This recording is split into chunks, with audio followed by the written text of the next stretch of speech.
Hello and welcome to my channel. My name is Titan del 86. Here you will find everything from your favorite characters, from anime, series, or movies, such as figures, statues, trading cards, and other limited special edition items. I will show you everything that is included.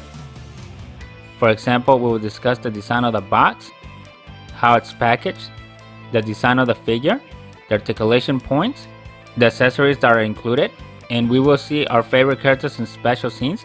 And you never know, you might see other characters make special guest appearances, so you can decide whether it's worth getting or not. Subscribe and join me on new weekly adventures. Now let's start the show. Let's go. Hello and welcome to my channel. My name is Titan del 86, and today from Pokémon Center and First 4 figures, I present to you this very special ghost Pokemon statues of Gastly, Hunter, and Gengar, which is known as Looming Shadows. Looking at the front of the box is a silhouette of our 3 favorite ghost Pokemon.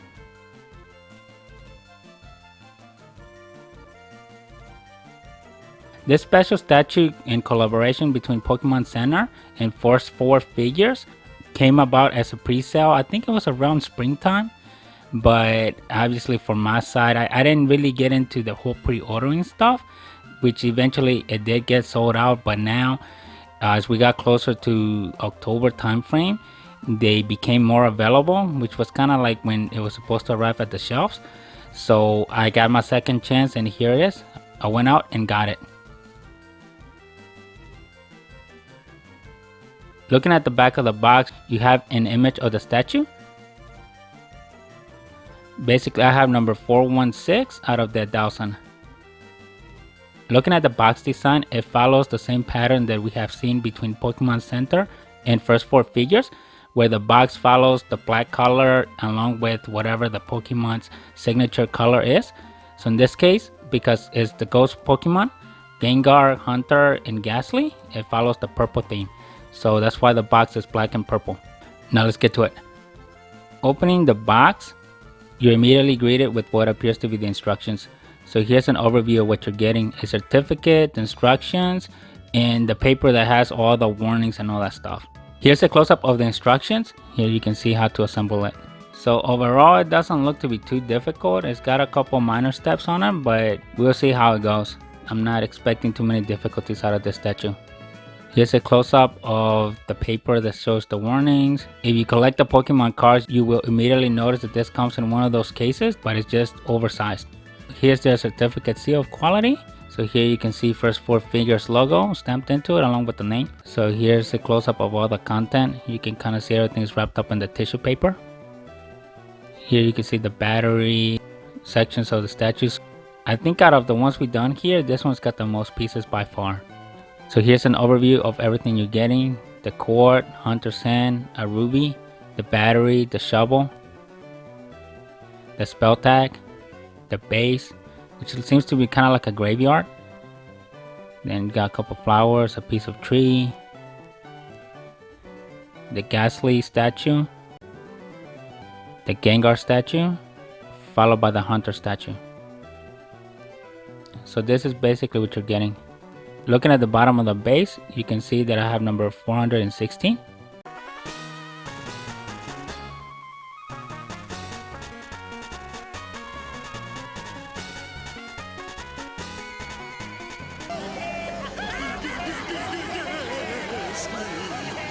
So this is the 360 of the statue. One is fully completed and assembled.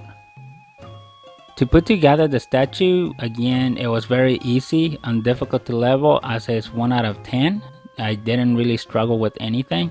I think on average it probably took between 4 or 5 minutes, so it wasn't that complicated. Just as a reminder, this is the last video from our Halloween special series, so this is video number 5.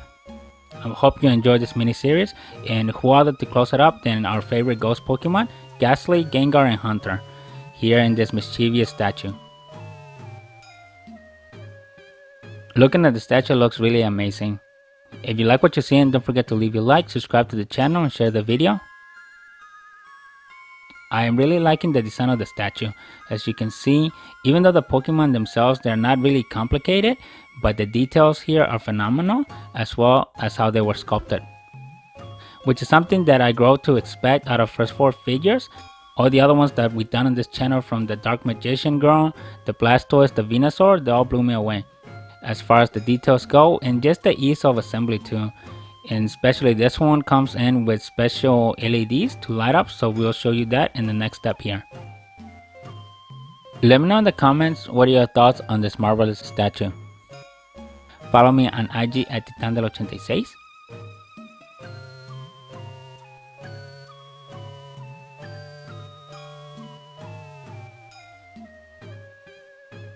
This is the view with the lights on, just so you can see what exactly lights up out of this figure.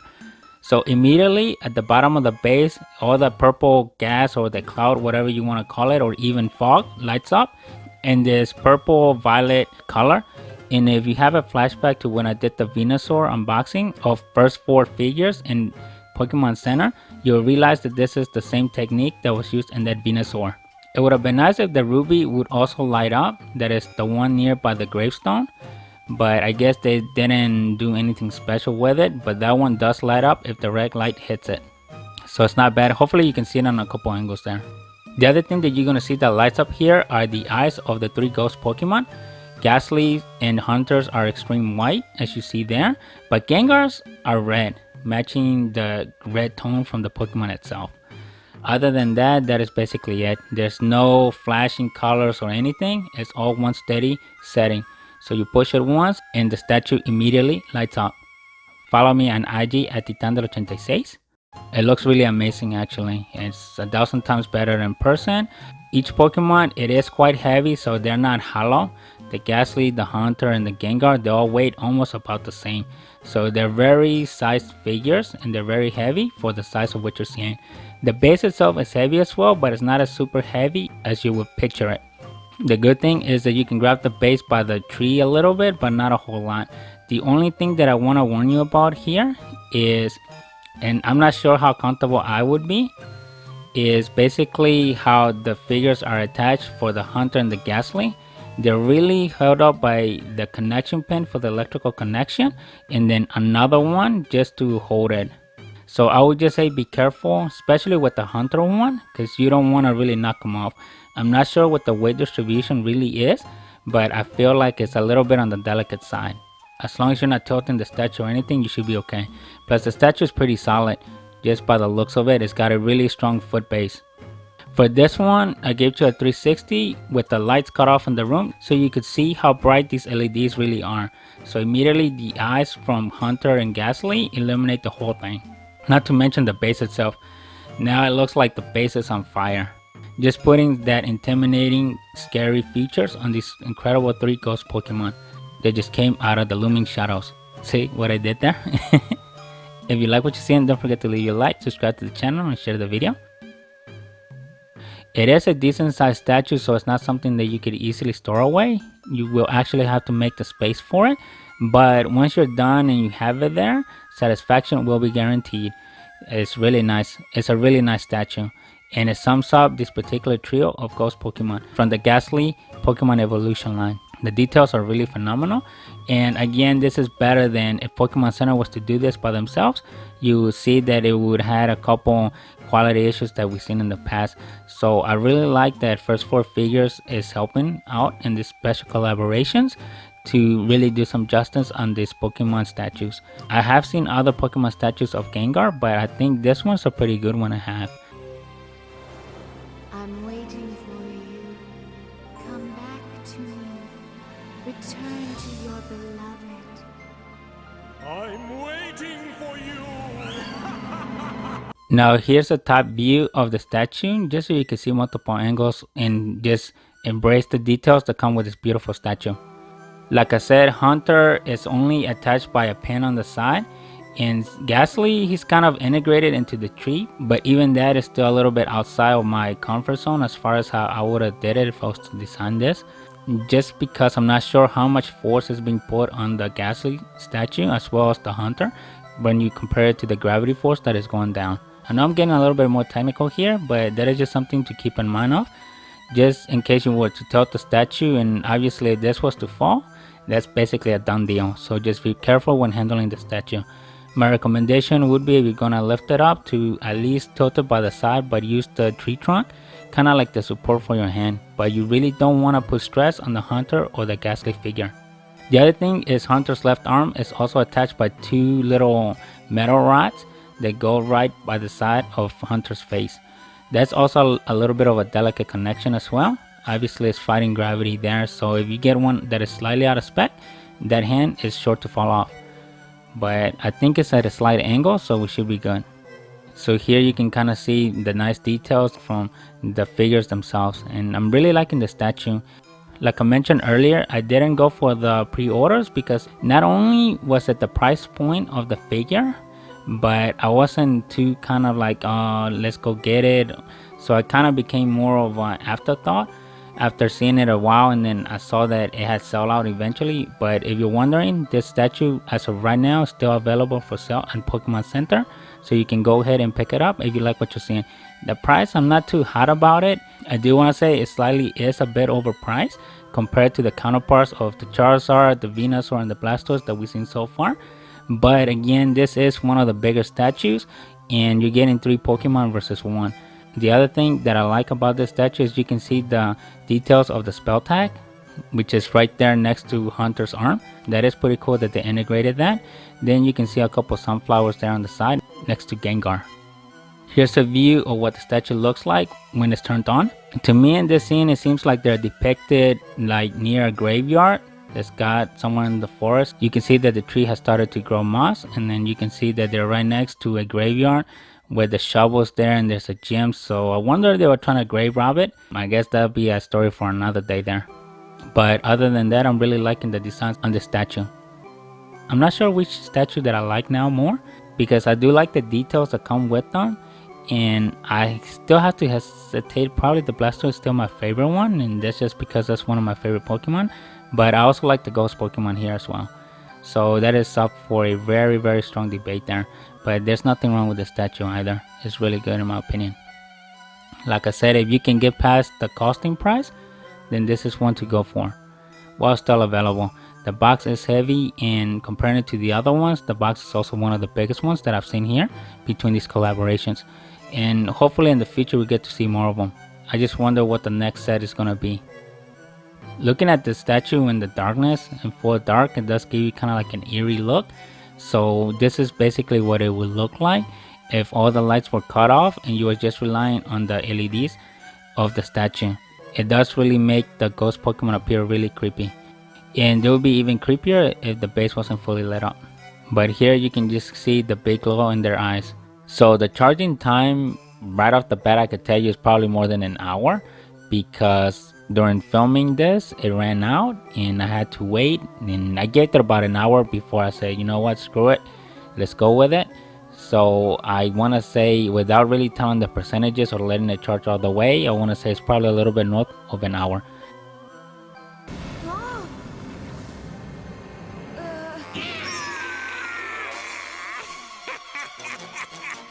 Now here's a close-up of the statue, just so you can see all the nice fine details, just in case you weren't able to see them.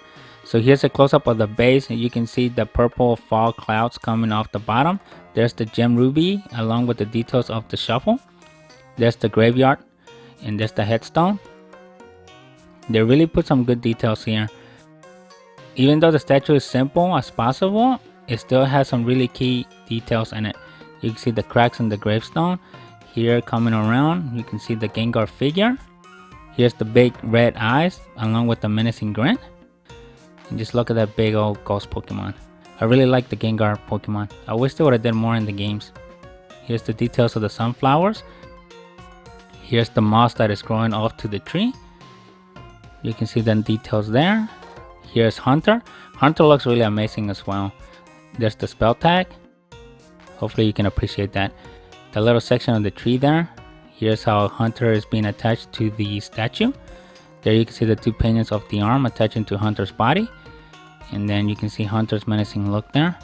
And obviously he's got more details there, but the camera's not able to capture him, especially if you try to like deep dive it into the mouth.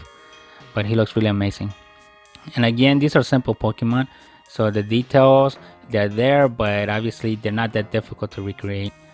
There's no real intricate shapes or features on these Pokemon. They're pretty basic on their own, but they're amazing. Sometimes simplicity is better than overcomplicating things, which is what we see here. It's a nice statue, it's simply done. It doesn't have too crazy details. Here's a small quality mark next to one of the sections of Hunter. So that probably got like a small scrape or whatever. Or maybe it's just a paint blotch. Here's the details of the tree. Going on the back side, you can see Gengar's back, the back side of the tree, the back of the spell tag, the roots of how the tree is engraved into the base, the arms. Here's a back view of the headstone. Then making our way around here, the back of Gastly. So here's the ghost Pokemon with the gas coming out of his back, giving you that nice purple cloud. I don't know if this would have made the statue better if Gastly's gas would have been glowing as well, with along with the eyes. You let me know in the comments what are your thoughts on that. Here's the details of Gastly. Gastly looks really amazing too. And again, I know he said he wasn't a vampire, but he just gives you those vampire vibes, and he looks really amazing. Overall, I really like the statue, and again, if you can get past the price point and skip all that, you will not be disappointed by the statue to have it in your collection. And here's a close-up of all the ghost Pokemon I collected between these three. Overall, you can see I'm a really big fan of these three ghost Pokemon. I really like them. And it sucked when it came out on Pokemon Red and Blue, where you had to trade Hunter just to get the Gengar, which obviously that made it difficult, so I always ended up finishing the game with the Hunter. If you're a big fan of this particular first 4 figures and Pokemon collaborations, let me know in the comments what would be the next Pokemon that you would want to see from this particular collaboration. Just to name a few, I know I would really love to see a Nidoking or a Gyarados. So let me know in the comments which one you would really want to see next. And this concludes our Halloween mini-series. Who other than this particular trio of ghost Pokemon to sum it all up, what Halloween really is, which is basically ghosts and all that stuff. So here we are.